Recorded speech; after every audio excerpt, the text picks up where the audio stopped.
the 30th of this year.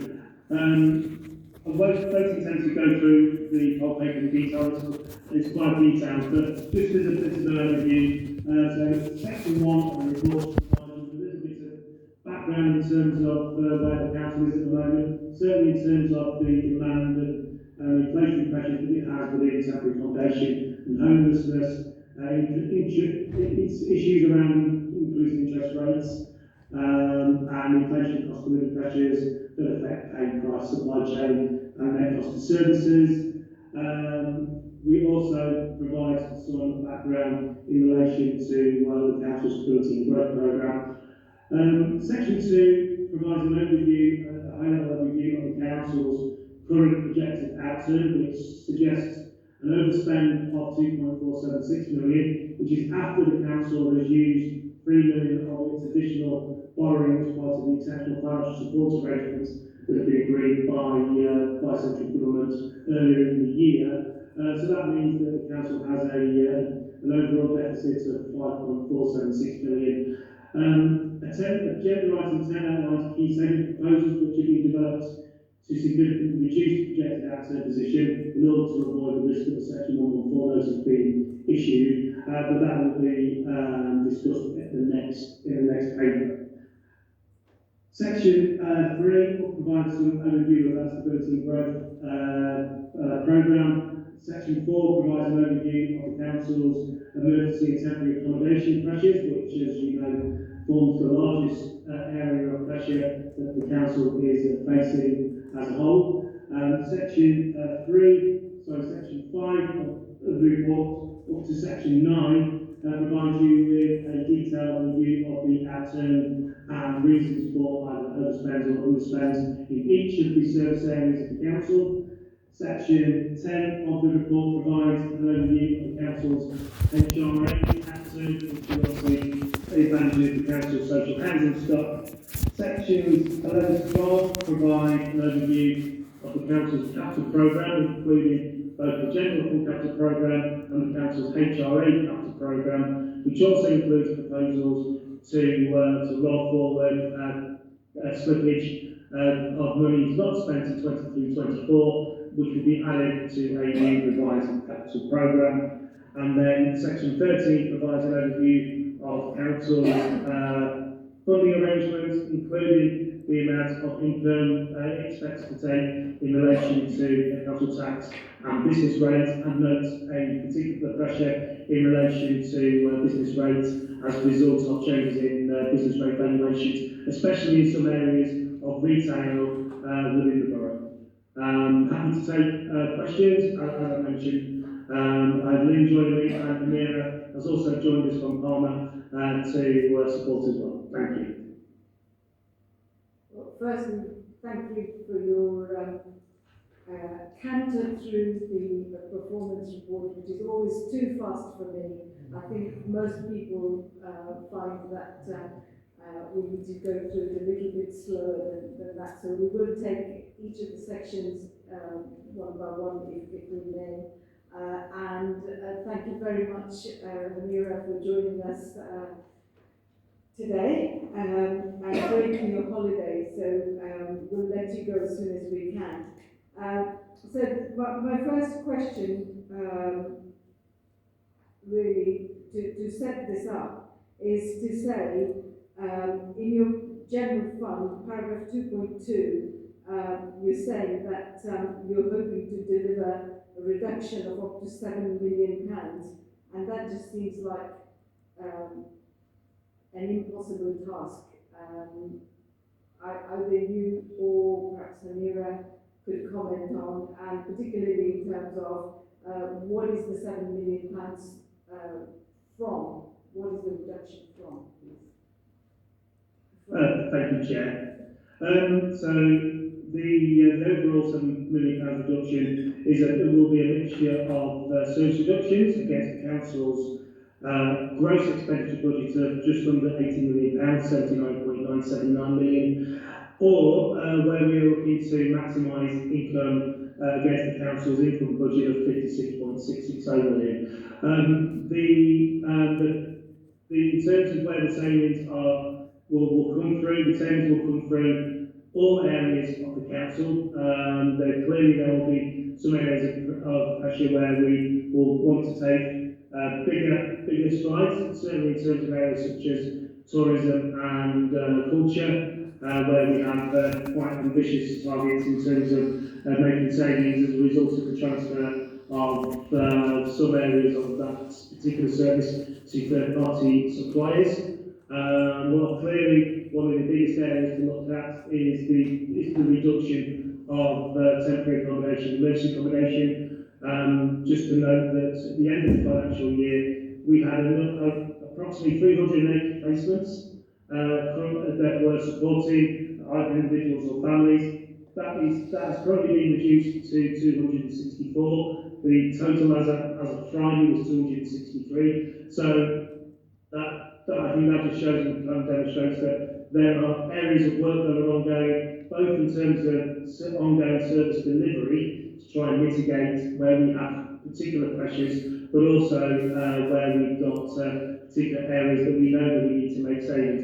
I mentioned the stability and growth paper that's gone on earlier. That provides a lot of detail in relation to where we anticipate those savings will come from. The savings currently form a mixture of what we had hoped to deliver as part of the budget savings in relation to the 23-24 original budget. We planned around about 3.053 million. Currently, we project to deliver just under £1 million worth of those savings. We've always anticipated that we may well have to look at other areas to try and increase that saving area. But what I would say is that 7 million is not all to be delivered this year. A large proportion of it will be for delivery next year. We'll be seeking additional savings this year to ensure that we can get that £2.476 million overspend down, in order that we can ensure that we don't utilise the reserves at the same level as we did last year. In terms of where we're going to find those savings, the following paper should perhaps hopefully provide you with a bit more detail. I have to say though that the paragraph 2.2 is talking about a full year reduction of 7 million. So I assume that we were trying to find 7 million this year, so perhaps that needs to be corrected. Yeah, absolutely. You'll note in the following sentence that it will have part year effect of approximately 1.5 to 2 million. So identifying those savings this year, of which we will get a proportion of, but then when it comes to the following financial year, we get the full year effect. So also, this is an opportunity for you, and I'm going to bring in people, so the numbers are reduced from 308 to 264 to 263 today, or Friday, as you say. What is it that we did in the council that enabled us to reduce it? Are those kind of permanent type of reductions that are going to continue, or was it a one-off win, please? I would say, thank you, Chair, a combination of both. So we were able to identify further areas of private sector housing that we were able to contract with and place individuals and families within. We also had a number of void properties within the council's HRA social housing stock that we also utilised. But a significant amount of work has been done in relation to prevention. So whilst the numbers have gone down in terms of the numbers that we are placing, we still have a similar amount of people presenting as potentially requiring placements, and what the team are doing there is helping them either to stay where they are in terms of supporting them there. If they're not able to, obviously looking to provide suitable accommodation for them. But it's a combination of sort of all three of those. So a combination of good prevention, utilising internal housing stock and utilising private housing stock. Okay, thank you very much. That makes sense, and of course, our heartfelt thanks to the housing team who have been working very hard to get us where we are. Just imagine if we can get the average void relet down, that would be quite significant, I expect. I'm just going to throw it out if anybody else has got any questions at all. Councillor Tedeschi. Hi, thank you, Steve. I've just got a couple of clarifications on section 5. I'm just wondering, the line says land charges, what that entails, and how it arrives at the figure of 46, the variance. Just a clarification, Steve. What does it mean? I'll bring in Lynn to help support that answer.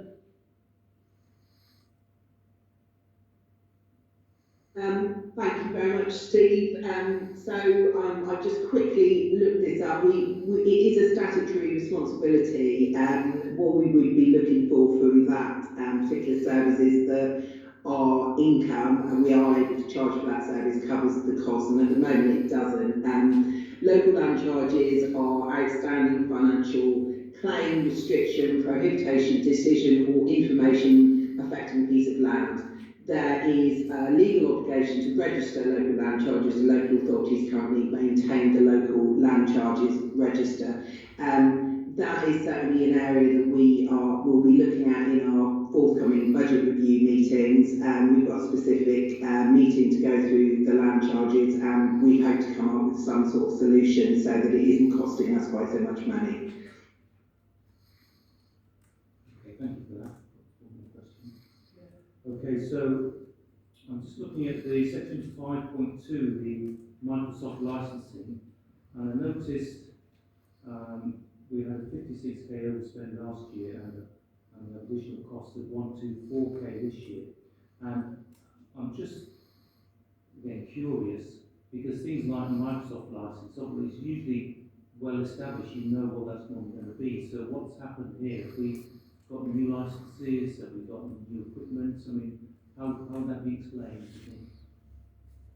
Okay, so we are in the process of upgrading our Microsoft licensing. I think we've been on 10 for some time, and we need to upgrade to the latest version.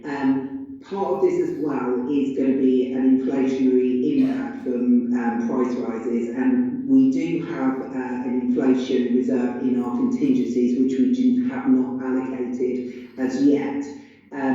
Again, I just will refer you to our budget review workshops, where we'll be going through the whole of IT services among all the other services to try and work out what we do need to fund and what we can actually pull back on. So this is the Q1 position, airing all of the issues we've got, and the next plan, obviously, towards the end of this month, next week, and for the next 4 weeks, is to go through all of these things and rationalise what we need.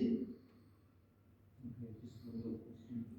Just again, it might be maybe it's the wrong forum for that, but are you moving more cloud-based with some of your systems, or is this not the right forum? Well, yeah, I mean, maybe it isn't. We are going to be going through IT services. There's lots of different schools of thoughts in terms of, should you go into the cloud, should you maintain your server-based operation, what is the security on that, what's the backup procedures and disaster recovery, and how much does it cost? So we do have an awful lot of questions and thoughts around what is our intention with our IT strategy, where are we going to. So we're going to be bottoming all of that out in the next few weeks. Through you, Chair, I think Lee Banner, who's supporting the provision around that particular contract, could probably come in and provide a bit of an overview as well. Yeah, thanks, Steve. Thanks, Lynn. Yeah, just as Lynn has said, I don't think there's a single hosting solution that works for everything, cloud or on-premise server-based. So I think it will be on a case-by-case basis. Colleagues will make that determination as to the best way forward. Thank you very much. So given that this paper was just for us to note, I think we've asked several questions around all of this. Generally, the feeling is that in every area, it seems like we're either overspending for one reason or another, or not managing budgets, or it just seems that there's a similar sort of thread running through all of this. But as I said, given that we were just required to note this report, I feel that I think we've probably done enough. Unless anybody else has got any particular questions, I will bring this to a close. But Ramira, I see you're still there, so I wonder whether you wanted to just add a few sentences to the whole thing to close this item. Thank you very much indeed, Chair, and good evening to all councillors. I suppose my kind of, if you like, final comment, especially in relation to your observation about some of the variations.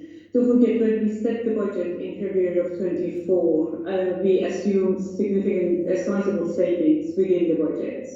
Now, those savings are very much in the pipeline and will be delivered. The only thing that we are now having to manage is the time and complexity of delivering those savings, which is creeping slightly outside the financial cycle, and that is giving us the variations in some key areas. So that is why we're coming up with these kind of more immediate package of savings that is going to be helping us to reduce the deficit. And again, Steve has already made a reference about, and Lane has already made a reference about the fact that this is our Q1's projection of the outturn, which is very, very difficult based on the lowest level of data and analysis that we have as per Q1. And as we close the books for Q2, we'll be in a better position, more informed position to see what is the updated outturn position and how many of the actions that we outline are actually making an impact in terms of our final outturn position. But coming up with additional savings is going to be helpful in relation not only to reduce the deficit this year, whilst allowing the timeline that we need to deliver the package of savings that is, as we mentioned, quite challenging and quite demanding, but also allow us to transition out of the capitalisation this year. We are capitalising £3 million.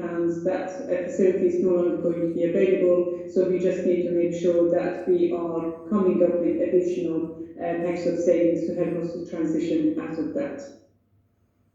Thank you very much. And just to add, Chair, that Q2, when we number of references made by Lynn in terms of more comprehensive and detailed review of every budget. So when we present you the next cycle of reports, we're going to be in a far more informed position than just Q1 projections.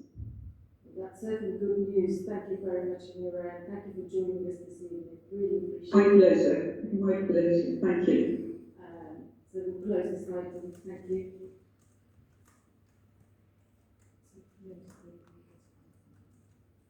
Okay, so agenda item 12, and Joe, you've been waiting very patiently, so over to you. Thank you. Thank you very much, Chair.